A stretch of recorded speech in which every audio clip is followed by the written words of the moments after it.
here's the deal.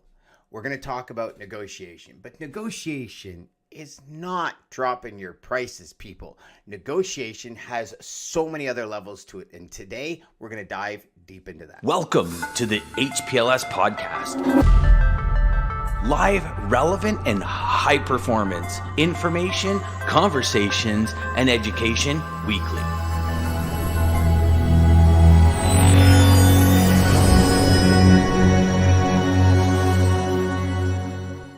Hey everybody, welcome to another episode of Sales Chatter.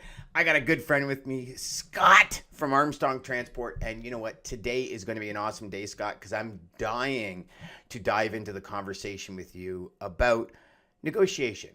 How does it work in logistics? And you know, specifically in today's day and age, because more and more companies are trying to cut costs. More and more people are looking at it and saying, well, what are you going to do for me besides pick up and delivery? Listen, this is all bullshit, my friends. We all know anyone can pick up and deliver. So if you're using that as the negotiation tactic, you're dead in the water. Scott, welcome, brother. What's happening in your world, my man? Oh, first, thanks for having me on.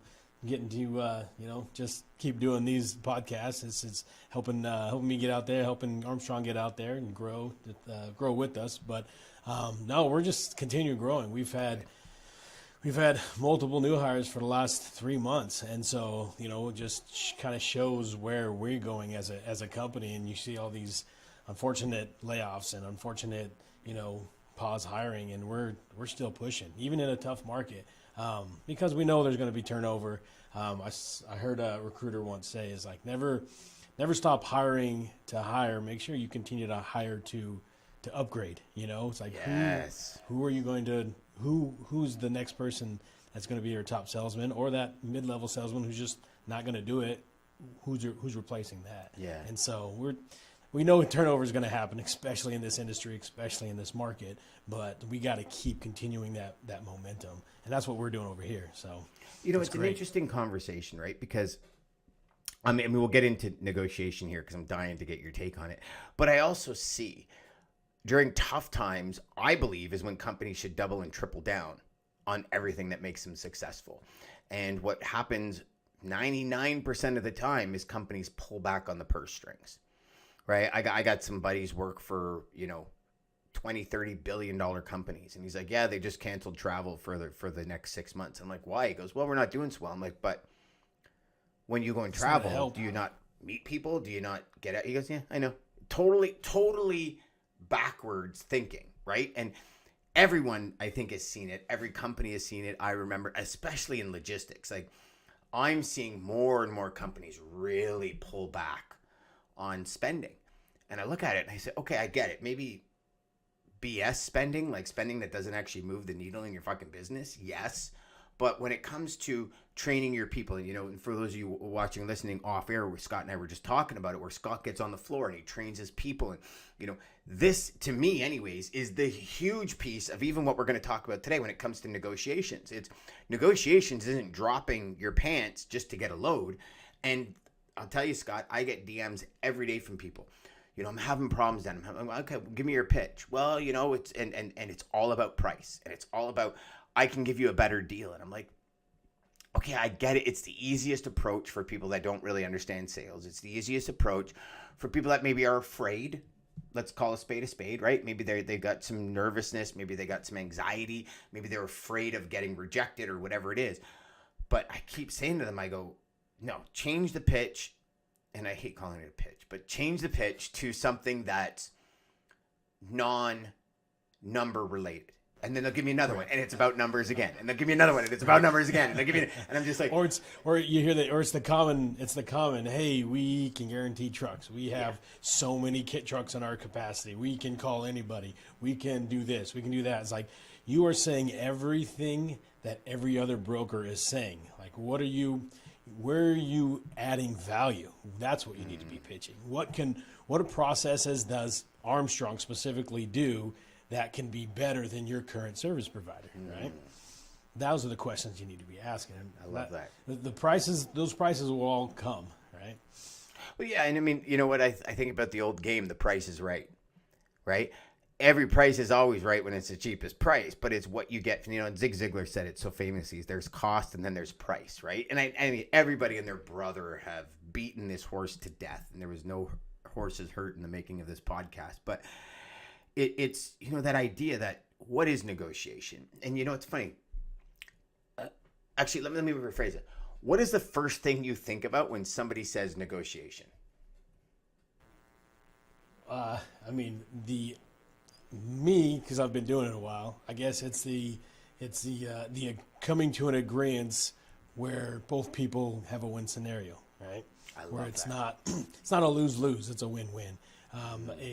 Coming to a point where you're not. I read it in a book. I think it's getting to.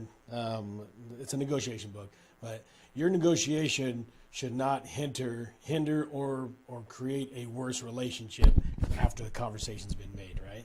You want it to, because you never know when that conversation could come back around, and if you ended it poorly, guess what? Especially on the carrier sales side, that carrier is going to be like, oh yeah, you're the guy who said, nah, I don't pay that. You're retarded for giving me that rate. And now it's like, okay, I'm the only truck available. What are you going to do now? Now he's going to go up $100 or $200 instead of at least having a conversation based off of that. Yeah. I love that reply. I remember reading Jeb Blunt's book, Inked, and it's all about negotiation. And he says, it's funny. Over 90% of salespeople, when you say, well, how are you going to negotiate? It's going to give them a deal, give them a price differentiation. And to me, differentiator. That was a good one. Hey, that was a lot of symbolism. That was a bad boy, buddy. And to me, I look at it and I say, when you got a guy as high up in sales as Jeb Blunt, right? Seen every kind of sales there is. Where he looks at it and says, it's so normal. Like, so many people revert to price when it comes to negotiation. Well, I can give you a 10% deal. And think about it like this, right? Common carriers in the U.S. So when I first started in the industry, we obviously were dealing with 100% Canadian carriers, right? And the main focus, Scott, was they're in the U.S., how are they getting home? And that was the sell. And then as Canadian brokers started getting into U.S. domestic markets, we learned about things like common carriers. We learned of things like 60% off tariff rates, 90% off tariff rates. And it's interesting because just this morning I'm having a conversation with a prospect and I'm saying, okay, so what's your present setup? He goes, I'm 80 to 95% off tariff rates as a discount. And I said, interesting. I said, what type of volumes running? He says, I do, 6, 7 a month. And immediately to me, I'm like, you're doing 6, 7 loads a month, but you think you're at a 95%, not 80 to 95% discount with common carriers? That to me, those two just don't add up. The volume doesn't match. Yeah. Volume doesn't match, right?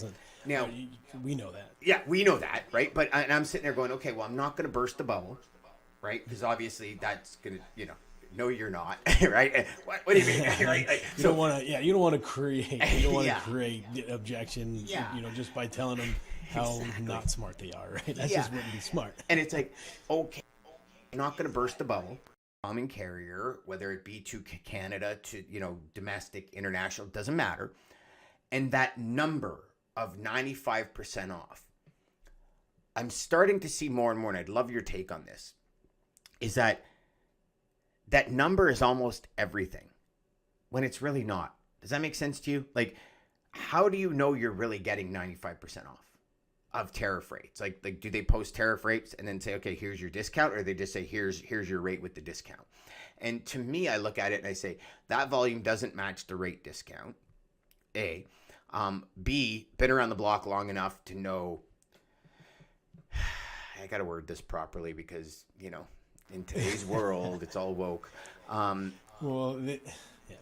You know where I'm going with it, right? Maybe I don't have to word it. Okay. Right. You don't need to, but it's not how much conversation do they have with their service provider to truly trust them, right? It's like, okay, when was the last time you had this negotiation conversation? Was this 18 months ago? And so they still say, oh, yeah, you're still at 95. Everything's good.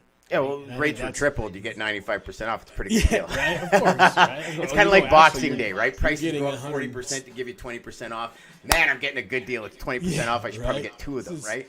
It's a rollback. It's a rollback, right? It's like, I love that. Yeah, for sure. Our prices, fuel's gone up so much, which we know it's actually gone down, but you don't want to hear that, right? Yes. Yeah. They want to, and I think that's the question you ask is okay, when was the last, or how consultative of a partner is this? And when was the last conversation you had with them in regards to this 95% discount? And then that's where you segue into, that's where you might be able to segue into more of a pricing. It's like, okay, hey, let's compare your tarots with my tarots based off of my relationships with multiple carriers, not just your one or two. Let's see it's free, right? A quote is free. Yeah. A comparison is free. A comparative cost analysis, so to speak, right? Is the word to use. Yeah, it's interesting offer because that. as you're speaking, I'm reflecting back to earlier on in my career, and I remember sitting with one of my supervisors at one time, and he's on the phone with a customer, and they're negotiating, right? And he says, okay, here, I'm going to make you a deal. I'm going to throw in chains to strap your load for free. And at first, I'm like, that's a great negotiation. And I hang up the phone. He hangs, and I was like, probably 4. How much did that cost you? He goes, oh, fuck, nothing. Like, they strapped the load anyways for free. He goes, I just threw it in. I'm chains. Ugh. Okay, I'm gonna throw that in for free just because I want the load and I want to make. And the customer was like, "Done. You're gonna throw chains in for free? Done, man. Done. We're gold. The load's yours." And I'm thinking, and at first I was like, "Wow, that's good negotiating. I'm gonna have to try that, And then you dive deeper into it. It's like you're a lying son of a bitch. Like, how did you fucking get away with that, right? So, talk to me a little bit about.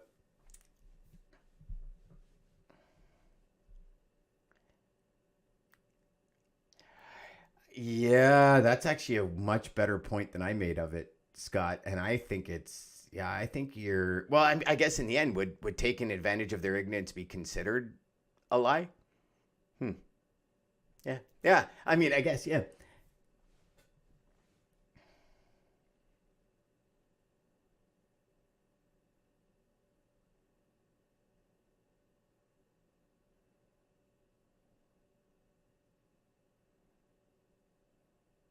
Oh.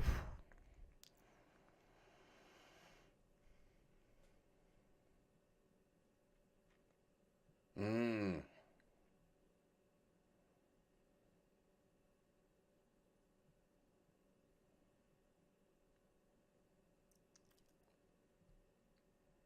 Mm-hmm. Yep.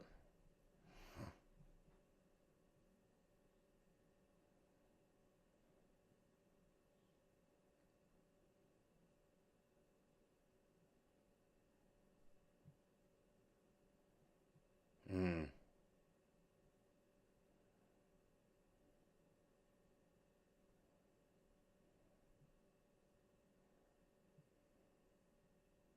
Yeah.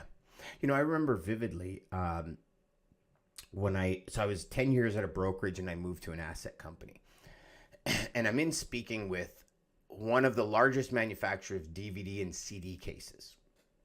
Right? And the way these things were structured is at the MGM side, at the Xbox side, so the Microsoft side, all of this kind of stuff, where they would actually use the CDs, DVD cases. This is all before downloads on the internet, everybody.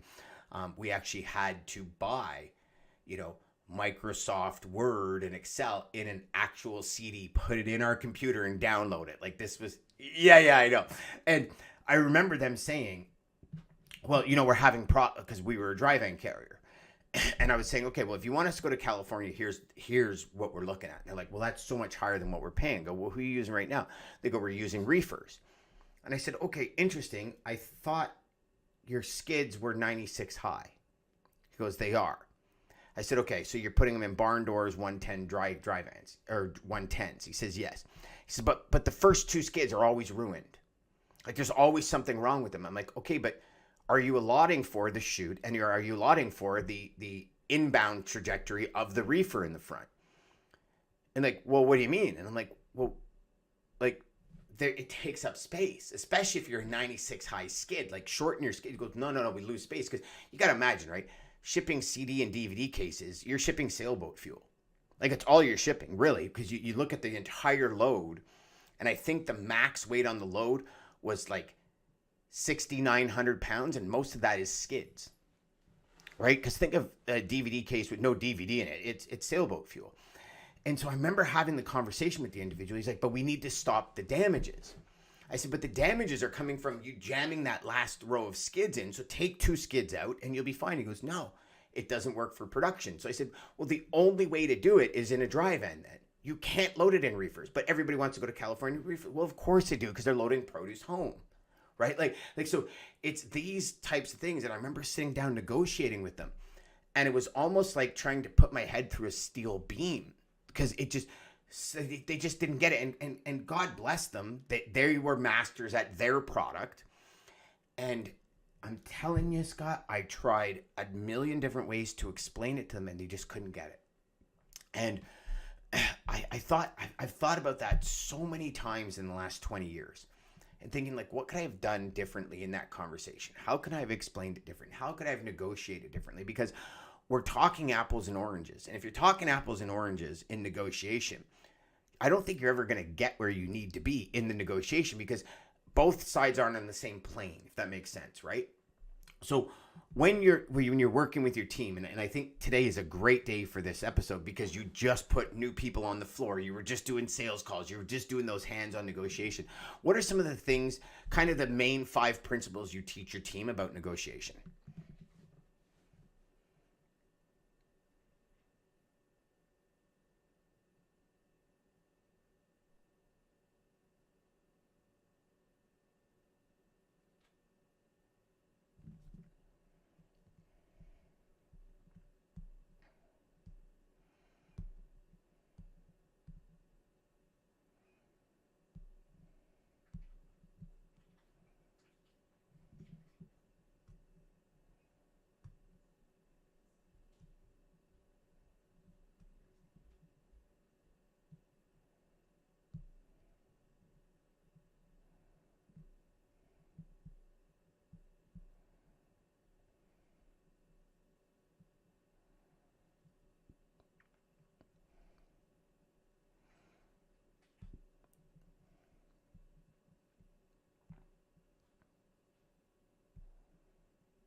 Yeah, and if they are lucky, it's going to be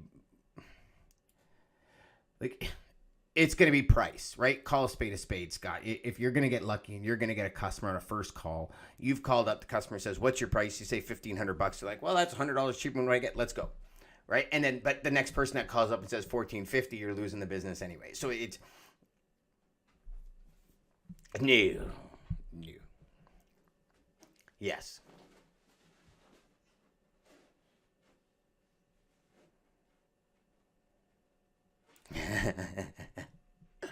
Yeah. Yeah. Yeah. So So part of that negotiation process I see anyways, and I've been a big advocate of it, and I'd love to get your opinion, is selling something other than freight. And I look at it, and I sell goal achievement in logistics, right? So it's interesting. I'm on a conversation with a prospect this morning, and I said, what's your goals for 2024? Like I'd like to understand, because at this point, it's our first initial call. It's a discovery call. And immediately on a discovery call, I want to figure out, where do I fit into the picture, right? And he says, Dan, it's interesting. I've asked that a dozen times, and all my company says is we need cheaper freight. And I said, I get it. I understand freight. You know the market's turning. He says, oh, hell yeah. He goes, I know. And he goes, and trust me, I've seen prices quadruple. I'm not the person that's going to start stepping on what you want as a corporation. I said, however, I do know that the idea of just getting cheaper rates is actually going to backfire on you in the second half of this year. I said, actually, let me rephrase that in exact words to this prospect. I believe it's going to backfire on you, because if I had a crystal ball, let's call it a spade, I wouldn't be talking to you. I would have won the Powerball by now. You know what I mean? And nobody would ever see me again, brother. I mean, I hate to say it. I love doing what I do, but you ain't seeing me if I win $400 million tomorrow, right? I'm off. I'm buying my own island and I'm gone. But the reality is that the market will turn. And I said, so what is this contingency plan that you have? Like, if you're talking cheaper rates, yeah, sure. Now's a great time because you can work this person off this person. You can, and he says, I never even thought of that. And I said, see, this is where, as a professional logistics provider, this is where I add value, because I try and flatten those increase curves. I try and flatten the negative market exposure that you have. And I'm sure you've realized, and I think now when we're selling is the best time in logistics sales. And I know some people are going to say, Dan, are you friggin' crazy? Like, it is a bloodbath out there. But I think it's the best time because every single shipper remembers what COVID was like. And I hate to be that guy that looks in the little review, like windshields are huge, review mirrors are small for a reason, right? But if you look in that mirror and you see the devastation behind you that happened to a lot of companies, I think you're missing a huge opportunity just to get that emotional connection with a prospect. Could be wrong. That's my opinion on it. Love your opinion on it. But when we can make that connection, and my prospect stopped and he said, Dan, I never thought of that. And he said, like, listen, I don't even know if I mean, I'll give you a price, but I'll tell you right now, like, what is the margin I need to be? He goes, 5%. And I go, okay, so now we've got another situation that I want to talk to you about. 5%. So you get 25 calls a day. If each one is a 5% cheaper, you're now adding multiple suppliers a week. To what end? And he goes, damn, never thought about that either. And I'd love your take on it, good, bad, and different. But as a logistics provider, should we not be the ones that call a spade? Should we not be the ones that maybe stand up and say, okay, I'm not trashing the way you do it, but have you thought of this?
Yeah, did something change from when we spoke to when the driver showed up, right? Yeah, absolutely.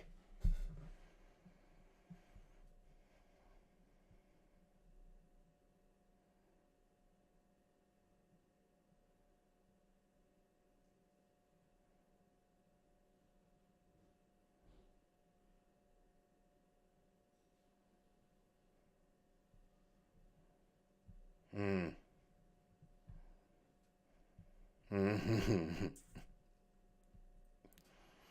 Yep. But how many people want filet mignon at dollar store prices, brother? You know what I'm saying? Like, come on now.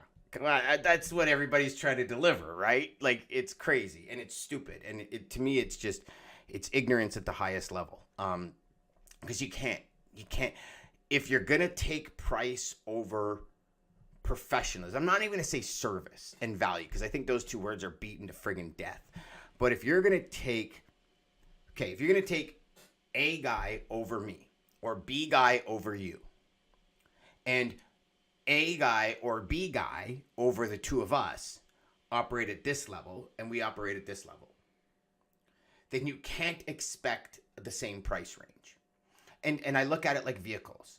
You want to drive a vehicle that has a logo that everybody loves. You want to drive a vehicle that has a logo that's going to make that you perceive makes you look better than you are. Let's again, come on now, let's be realistic, right? And you're going to pay for that logo. That's just what it is. You want a t-shirt with a logo on it, you're going to pay more than a t-shirt that says George on the name tag. That's what it is. And that perception, I think, is lost in logistics. And I'd love your take on it, because I think we just opened up a whole other can of worms that we can talk about for another hour or 2 hours. But I think it's reality, right? Like, does a Ford give you everything that you want in a vehicle, or does a Mercedes? It's individual. That's why they have different companies. And I think this process goes back to most shippers. And if you're a shipper watching and listening, please comment, please DM me, because I'd love to get your take on this. But you obviously want to pay Ford pricing and you want to get a Rolls Royce. I think it's normal. You want value for your money. But I think most times you're comparing apples to oranges. Like this prospect, he says, my mission's 5%. I said, I'll quote you based on how I need to run the business in order that you don't have damages, in order that things pick up and deliver on time. Like all the necessities that you need based on your desires. So here's your desire list. And here's what the components are that you're looking for. And the desire list is always 5 times longer than the components, right? Because the components is, don't exaggerate on price, but I want all of this. Does that make sense to you, brother? Mm-hmm. Yeah, it goes. I had a great thought process, then you started going in somewhere else. But like you were saying it, I mean, I just can't not repeat what you said, because everything just makes sense. I mean, you can't. Just going back, I mean, you can't have all three. I mean, you can if you go through Armstrong Transport, but no. Oh, y'all see that pitch? You see that pitch you just threw in there? Way to go, Scotty. Love it, brother. Yeah, man. It's like if you're a shipper, I mean, you can call Dan, but you can call way to change that. Either way. Yeah. But I mean, you hit the nail on the head. Is what kind of service do you truly want? And I like what you kind of started with is you sell goal level process, or however you say it. Goal you want to understand what their end goal is, so where you can add value to that, whether it's, hey, I tell people we do have a list of carriers who, that's fine. They're asset based, but they only want to work with Armstrong. They don't want to work with a shipper. They don't want to work with another broker. They don't want to work with a big box. Yep. They want to work exclusive with Armstrong, and that's a carrier that you won't see on the load board because they're on our board. That's a carrier our competitors and your other 3PL service providers won't see, because they're on our boards. Right? And you know there's no They're Cracker our Jack carriers. involved. Yeah, you know, and we've developed those relationships. We've developed those. We can pass that service on to you because that's the level we only allow. I wish I could say we only allow a certain level of service, but you know, sometimes, to be honest, loads need to go and loads need to go. Hey, sometimes you we've got to all- do what you got to do, buddy. But I mean, in the last, I would say even 3 months, our vetting process alone on who we bring on as a carrier, we've actually decreased our carrier base by close to 20,000 carriers. I mean, the market kind of helped that because it just flushed out the bads, but like going and looking at safety ratings and auditing these boards and auditing our current providers, you know, based off of their safety ratings and based off of just, you know, the tools that are out there, we've decreased that, and that alone is an added value that you can pitch because, you know, we don't, as Beyonce says, you know, we don't want no scrubs. I like that. Thank you, know, brother. we That don't- was we a won't- we great won't allow no conversation. scrubs. So- No, and you know what? It's true. I mean, you know what the reality is? Everyone that we choose as a logistics company is a direct representation of our credibility. Exactly. It's what it is, Like, right? The And last thing you want is say, yeah, I mean, you pitch it, and then all of a sudden you bring in a owner operator, and he walks in with flip flops and not the required vest or whatever, you know, Yeah. and just starts making a ruckus. Guess what? Well, you contracted that carrier. They are a reflection of you. That's going to get back to your customer. Yep. What are you going to do about it, and how are you going to prevent that, you know, in the future? So. that's a mic drop moment, y'all. Thanks for being here, Scott. Appreciate it, brother. To all you watching and listening, make sure to get hold of Scott. Connect with him on LinkedIn. Ping him. He's got some great advice for all of you. Truly listen to him. Scott, you're also on Word on the Street. Yeah, with weekly, right? Trey With Riggs, Trey. weekly, Friday. What else are you on usually where people can get a hold of you? Currently, those are my 2 regular ones. If you, I'm on Instagram, LinkedIn, as the Freight Sensei. So Freight Sensei. I try to the Freight Sensei. So, but yeah, just all those platforms. I try to keep it real. But you know, I try to keep it valuable and just current. Because we all know things are going to go. So, but I appreciate the time, Dan. Always a pleasure. I'm glad to see you're doing really well. So Thanks, brother. Thanks. And you know what? I love talking to you, man. We can talk for hours. I try and keep the show to 20 minutes. I never end up doing it, though, because it's just such great conversation. But I respect all of your time, all your energy. Remember to go out there, make every call educational, and for God's sakes, crush your sales, people. Let's go. Now's the time to build your business. I believe there's no better time in the industry than right now to truly set a mark in the industry and get done what you need to get done. Till next time, my friends. Take care.